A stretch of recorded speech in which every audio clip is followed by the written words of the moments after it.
Hello and welcome. This is the Zen community of Oregon, making the teachings of the Buddha Dharma accessible to support your practice. New episodes air every week.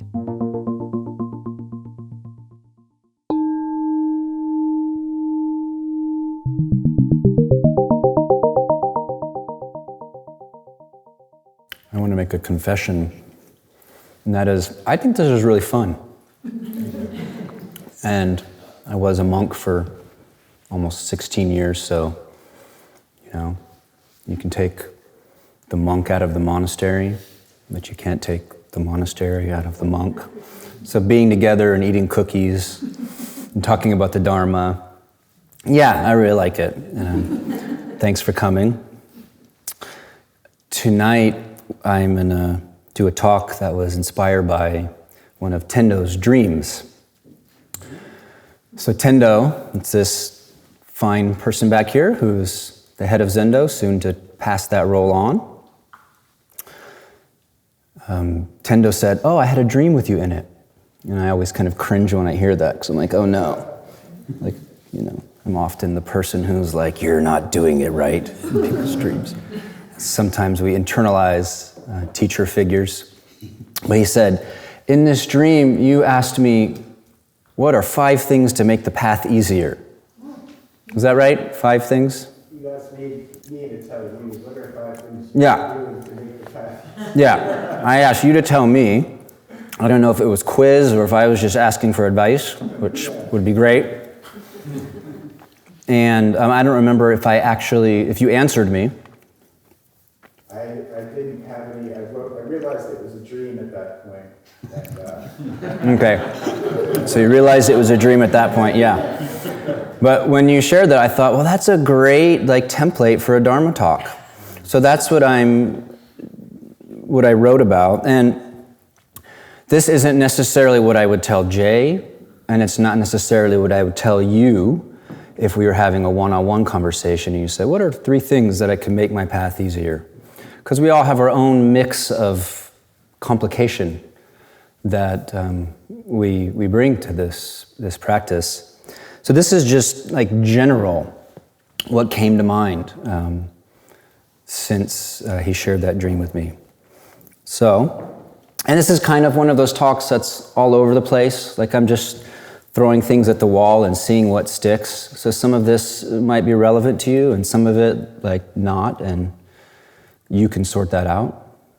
So the first thing is, the path is very simple, actually. You could say the path is utter simplicity, but we're wound up. So making the path easier, in a lot of ways, is about making us easier. How do we release our kinks? It's not about, is there a way for me to cheat on Zen? Is there a cheat? Is there a shortcut? People want shortcuts. I wanted shortcuts. But there isn't a shortcut, right? This is about some of the ways we try to dodge the work, would be one way to think about it.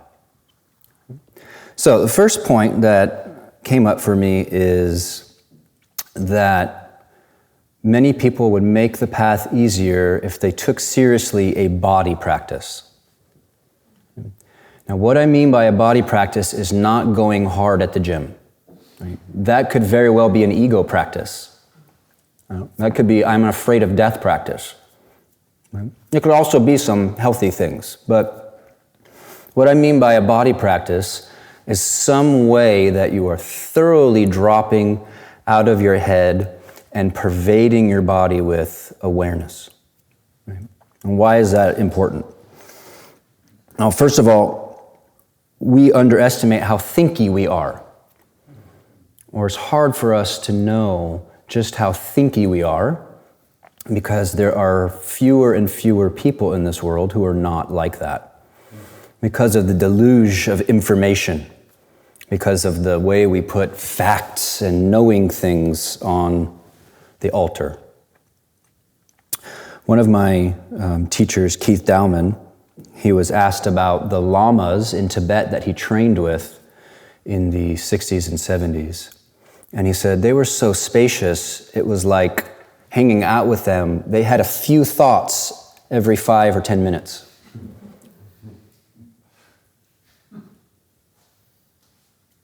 Oh, there's a thought. I'll speak and I'll say something. Right? And they still, many of them spent 10 years, 15 years, 20 years doing very intense spiritual practice, even though they already had this cultural setup that gave them simple minds. Right? So we underestimate how thinky we are. The good news about that is we will find great pleasure if we do the training and have a quiet mind. Right? Most of us in the beginning of practice, we can't even imagine how spare and serene the mind can be through training, because we just have no way of knowing what that would be like. That's the good side of it. So we're very, very thinky, and that's not in itself a bad thing, but one of the things a body practice does, that is this kind of just getting your awareness throughout your body, is it distributes your awareness. If you think about it, it's useful just as a metaphor, not a metaphysical fact, that awareness is a quantity. Okay, let's say there's 100 quanta of awareness. If 98% of it is in your head, your meditation practice is going to have its energy bound up. You're going to be meditating from the shoulders up. Now, it's not that you can't make progress in that way, but you're going to have some issues. One of them being that it just doesn't penetrate your body. Right? You have a serene mind, but it doesn't penetrate down to your anxiety. Or you're able to hold that quality in certain situations, but you find that it's not alive for you when you're interacting with the world. Partially, it's because the practice has this much bandwidth. Right? We can do something about that through a certain different kinds of body practice. Right? And there are so many of them that could be that. Jogen, who's the founding teacher of our particular branch of Zen, he said something like, it's very easy to do ascetic practices. And ascetic practices is like, in a way, going to the spiritual gym. You're gonna like really work hard to cut off your desire, or you're gonna deny yourself something, or you're gonna look really pure. You're gonna like, what can I get rid of to be pure? He said, that's easy.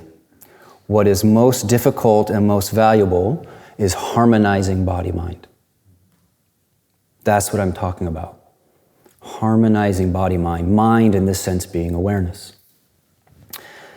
And from his training system, if anyone has ever done training at a more traditional Zen place, or in Japan, it's very oriented around the body. In fact, one time I gave a Dharma talk when we had a Japanese monk as a guest at Great Vow Monastery, and I kept talking about mind, and afterwards he came up to me and said, no mind. Zen is not mind. So in the Zen monasteries, traditional monasteries, how you hold your hands palm to palm is very important. How you carry your body as you eat your food is very important. How you move from point A to point B. How you put down your shoes. The way you fold your robe. Even the way you use the toilet. Right? Dogen had a whole manual of how to wipe your tuchus. How to mindfully take care of that. They used to roll clay balls because they didn't have toilet paper. How do you roll the clay ball? How do you apply it?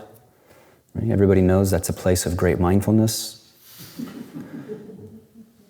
So Japanese training has this built in. Right? When I did a little bit of training in Japan, you worked so hard physically. We would harvest bamboo from the mountain. The bamboo was a heat source of repairing fences. It was used for so many things. You worked so hard during the work period that you couldn't help but be so in your body. Your vitality was really flowing. Right? Culturally, that's just not how we're set up. So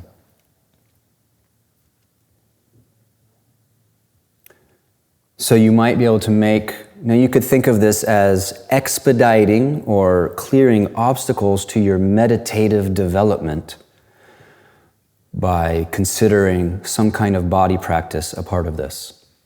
Right? I like dance.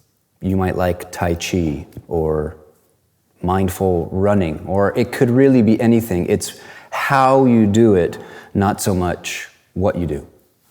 Right?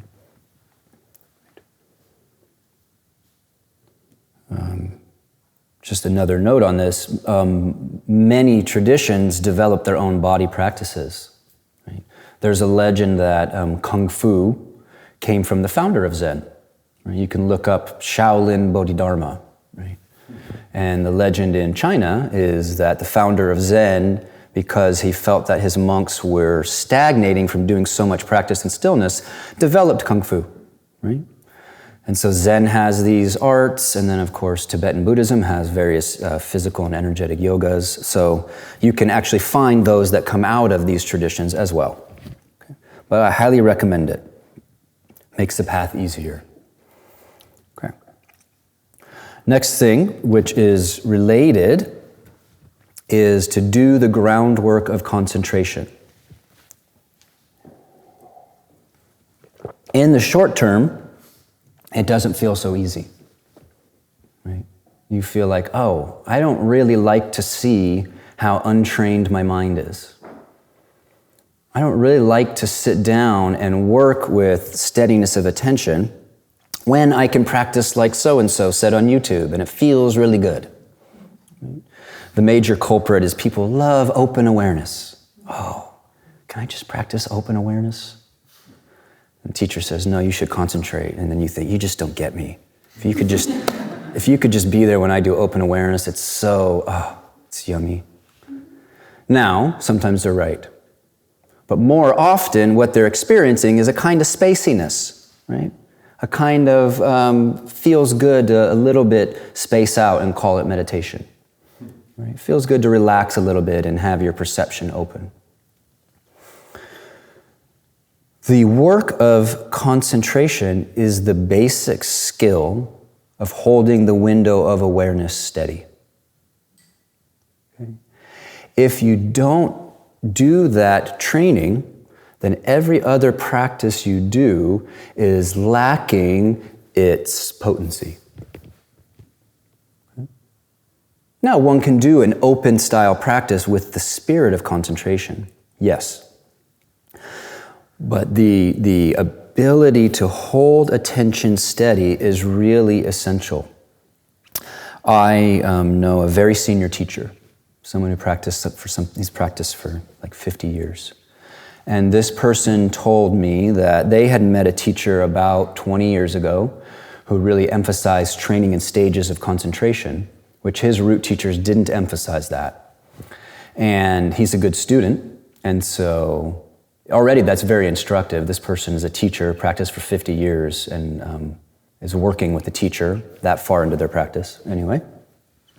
He said he went back and improved his concentration through this method, and then every other practice he did was that much more penetrating.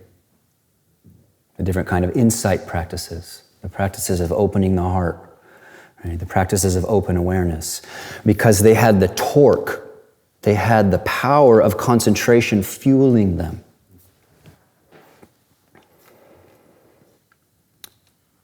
So this is one of those things where it feels harder now because most people find it kind of unpleasant at first to confront how untrained the mind is. We don't like to see how scattered we actually are. But the good news is multifold. Number one, it feels good to develop even a little bit of concentration. And actually, even though people often resist it, I tend to, as a teacher, see more positive benefits in the person's practice from the little bit of concentration they gain than from the other practices they do. because it's so foundational and it's often lacking. It's a cultural, everybody, how many books are there on the 3-second attention span, or, this is a malady of our culture. I mean, we're just kind of training ourselves to be flighty. So you learn to hold the window of awareness steady. That makes a lot possible. That shows up in your life. Right? You will be a better at whatever the more concentration you have. That's really something that you can see for yourself. Whatever it is you care about, the power of concentration is that which lets you be there for it more fully. And it's not just steadiness, it's actually, there's a penetrating quality to concentration. There's an energy to it. There's an ability to not only have like a platform as a kind of image, but I talked about the sunshine earlier. The light of presence can permeate into what we experience. Right? If your concentration is deep, you can often feel the essence of things just by walking by them. Your sensitivity increases. It also will give you more energy in your practice. There's something, I was reflecting on it in my practice this morning, because I often do a mix of about a half hour of concentration practice and a half hour of formless practice. And I was noticing that when you hold the mind steady for a prolonged period of time, it creates what I would call, for lack of a better term, a back pressure. I think there's some kind of corollaries with like kinking a hose or something. You create a back pressure by kinking a hose, and then you can unleash that pressure, right? There's some way in which the energy gathers, and then there's a potential that can then be expressed. When you hold your mind steady, you gather what's called joriki, which basically literally means the energy of concentration in Japanese. Some traditions might call it prana. You begin to gather that. That is built into the universe. It's not calories. There are other energy sources available to you besides calories, besides coffee, besides feeling good and being inspired. It's called ki, right? Ki, chi, prana, same. You develop that through concentration. That is spiritual energy. That makes the path easier, right? So to do the groundwork of concentration. Of course, that's worthy of a whole bunch of talks, and maybe I should be doing that more, but. Okay. The third thing that I told Jay in his dream. This is there's a slash mark between this. The first part is settle somewhere / don't believe in perfection. Okay. Settle somewhere. Don't believe in perfection. People wander among traditions, teachers, practice places, sometimes for their whole life, actually, thinking that no one or no group is ever good enough. Somehow there's something wrong wherever I go, and it's out there. Somehow, they just cookies. I just, like the lights in the Zendo, the neighborhood, that guy who talked on Wednesday night, it just wasn't for me. And that'd be fine if it was just one place, and then the next place, a few months later, and maybe, Buddhism, I don't know. You're going to Peru? Can I come?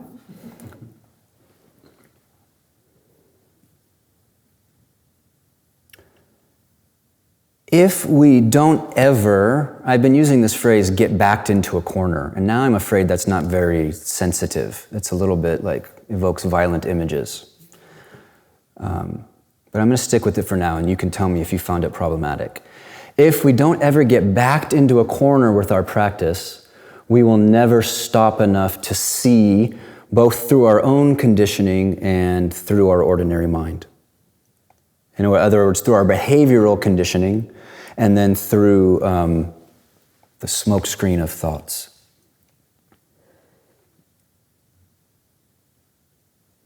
We have to settle somewhere. We have to settle. And I am not saying this is the best place to settle. I find it really scary, actually, when teachers say, this is the best place to settle. I'd be careful about going to other places. That's something I do leave when I hear. To settle in a lineage, to settle in a teacher, to settle in a method, to settle in your own routine of practice, to settle in one of them, to settle in many of them, to settle in some way. Right? What it makes easier, how it makes the path easier, is you just get on with it. You actually just get on with the work. And the not settling is often a way of not just getting on with the work, which more or less is going to be the same with any qualified, genuine lineage. More or less, at least in Buddhism, more or less it's the same. They might emphasize a little bit of this more than a little bit of that. But in essence, you're going to have to come into your own being with intimacy and confront your own heart and mind. You're going to have to confront your own patterns of behavior and where they come from love and where they don't. Every tradition is just basically helping you do those things. And there's no such thing as perfection.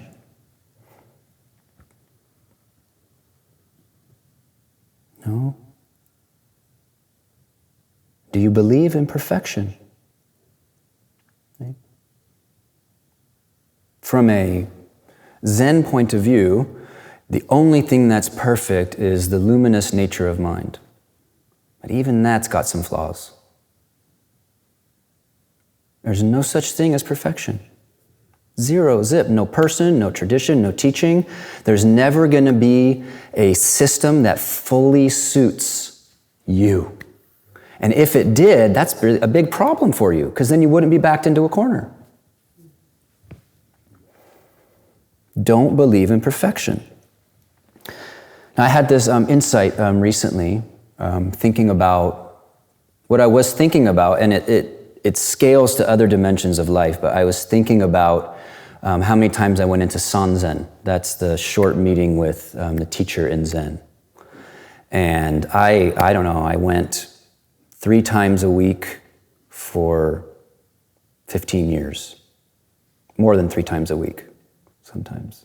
So that's probably a lot, right? I don't know, what is that? Someone could do the math. Thousands. I went to thousands of Sanzens. And how many of those were deep, luminous, life-changing meetings? A handful. Okay. But what I understand now is that it takes 100 of that for the 3 that are life-changing. Right? It's like if we don't show up for the whole cloth, then we don't get the diamonds that are sewn into it. But often we say, I don't want the whole cloth, I just want the diamonds. Another way to say it is 8 times normal, 2 times luminous depends on 10 times showing up.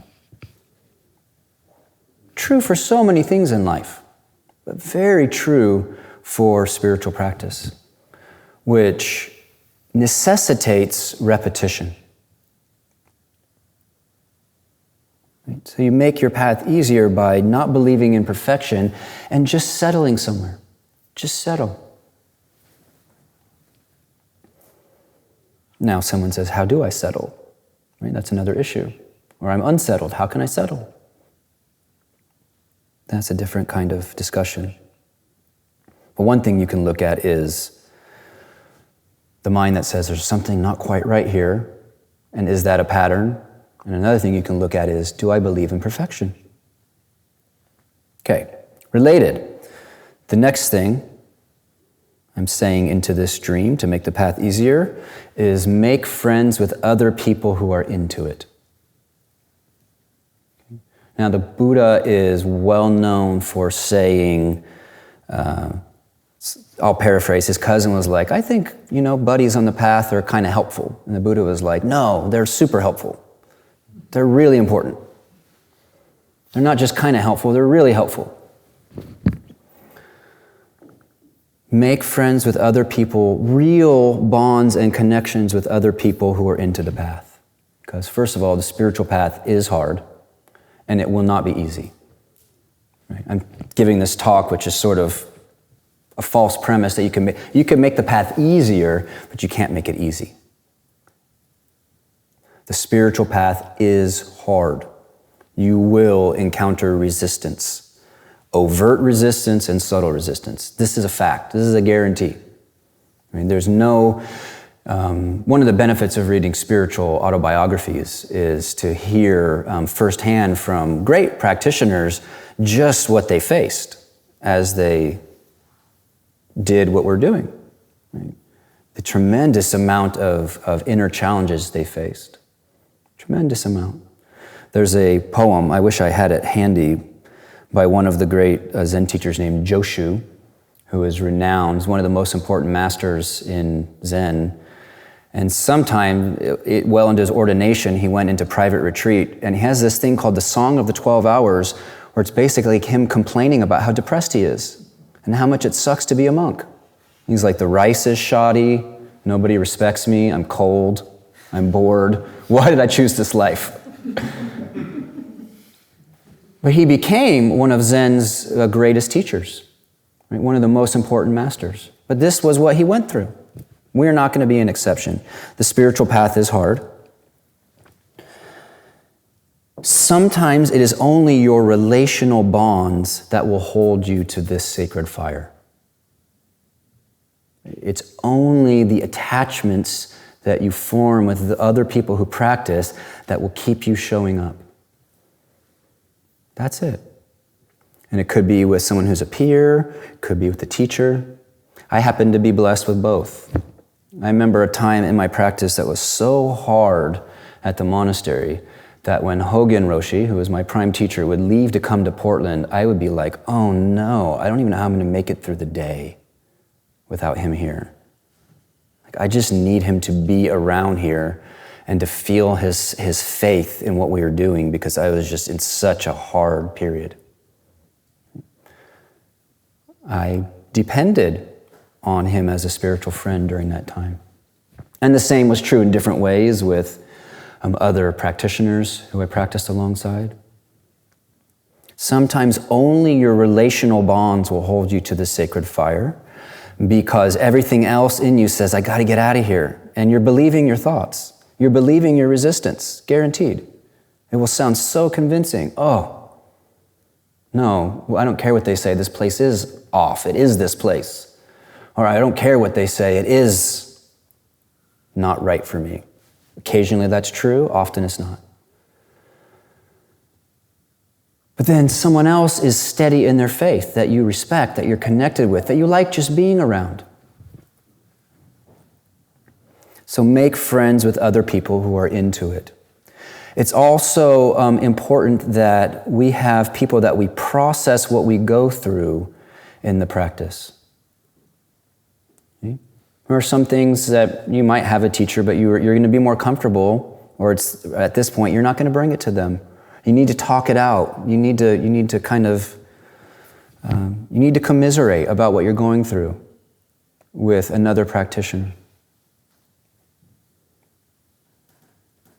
So it was easier for me because I lived with people, right? People who are establishing their practice in lay life.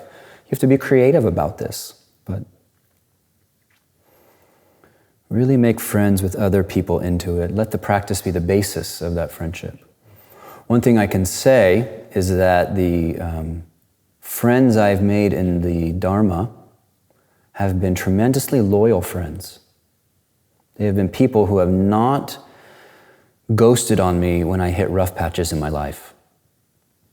And partially that's because they are people, by definition of being a Dharma practitioner, who are taking responsibility for their state of mind. So not only did they hold me to the fire when I'm shaky, but the practice gave them something that lends them the power to be a loyal friend. That makes the path easier. Please don't hear this as you should only have Buddhist friends or some weird thing. Okay? I love my non-Buddhist friends. Sometimes they're much more fun to hang out with. But, okay. Last thing that makes the path easier, could make your path easier. And this is just what came to me. This is not directed at anybody. Don't pretend your character issues aren't holding you back or can be bypassed. Okay? How do I know that one could think that? Because I've tried it. Don't pretend that you can silo in this practice. Now, what would that look like? Somehow, a while ago, I came across an article on the Zen boyfriend. This was a woman complaining about the Zen boyfriend.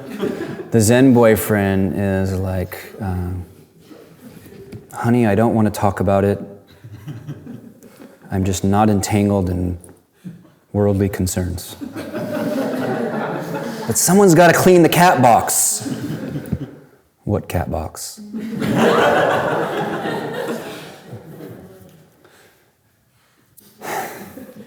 Don't pretend your character issues aren't holding you back, and don't pretend that everything doesn't flow into everything. Right? So I think about, for a while I was actually pretty good at spiritual bypassing. I had the ability to push down relational conflicts that I hadn't been paying attention to, right, through concentration.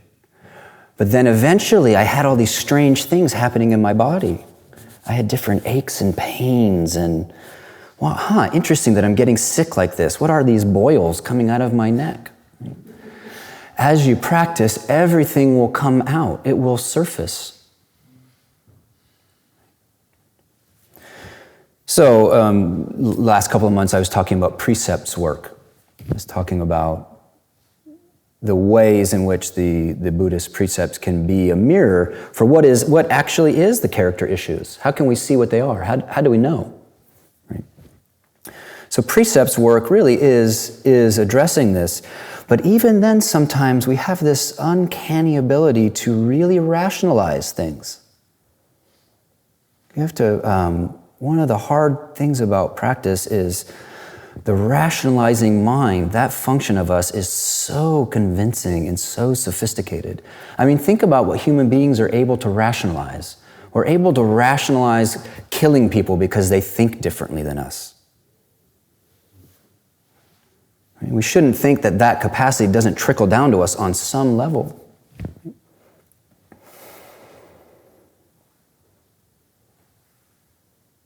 Now, a lot of this you can catch on the radar of mindfulness as you sit and do your practice.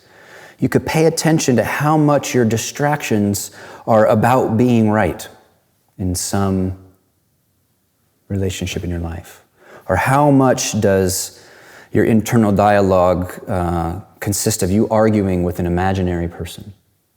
That was one of the things I noticed when I first started meditating, is I had a lot of arguments with people. I would rehearse these arguments. I'd be fighting with people.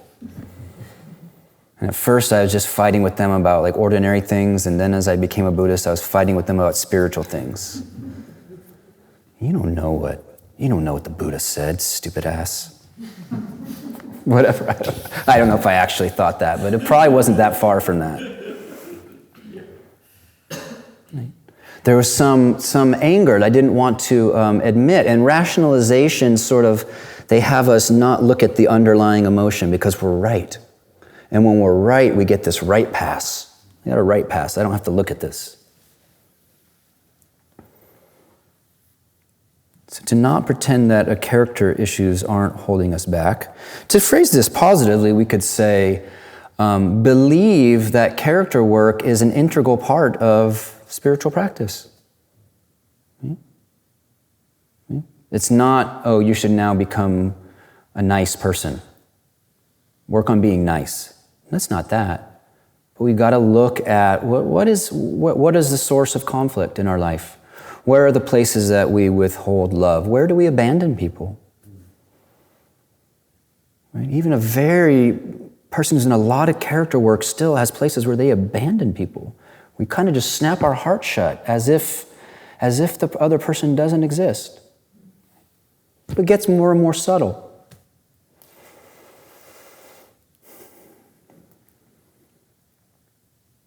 So these are just whatever popped into my mind this morning as I took some notes. It could be a different talk on a different day.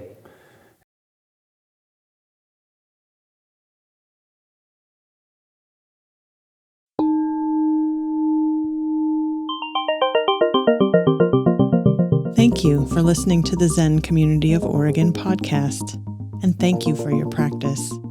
New episodes air every week. Please consider making a donation at zendust.org. Your support supports us.